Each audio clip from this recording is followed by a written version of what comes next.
ಉಸಿರೇ ತಗೊಳಕ್ಕಾಗದೇ ಇರೋ ಸ್ಥಿತಿ. ತಗೊಂಡ್ರೆ ಬಿಡೋಕ್ಕಾಗ್ದ ಆಗ ಅನುಭವ. ನಿಮ್ಮಂತೂರಿ ಪ್ರಯೋಜನ ಇಲ್ಲ. ನನ್ನಲ್ಲೇ ತಪ್ಪಿರಬೇಕು. ಯಾರಿಗೋ ಬರೆಯೋದನ್ನ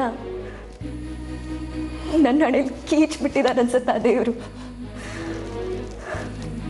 ಯಾವ ತಪ್ಪು ಮಾಡದೆ ಶಿಕ್ಷೆ ಅನುಭವಿಸ್ತಾ ಇದ್ದೀನಿ.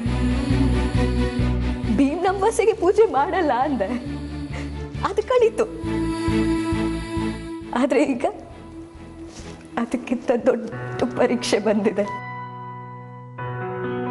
ಮನು ಜೊತೆಗೆ ಹೋಗಿ ಪೂಜೆ ಮಾಡಿಸ್ಕೊಂಡು ಬರೋದು.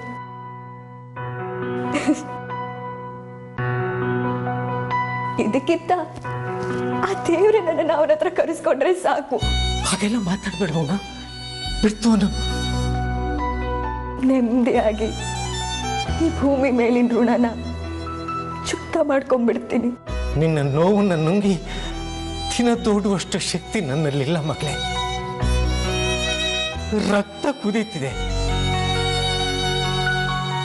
ಆದ್ರೆ ಶಕ್ತಿ ಇಲ್ಲದವನಾಗಿದ್ದೀನಿ. ಏನು ಮಾಡಕ್ಕಾಗ್ತಿಲ್ಲ,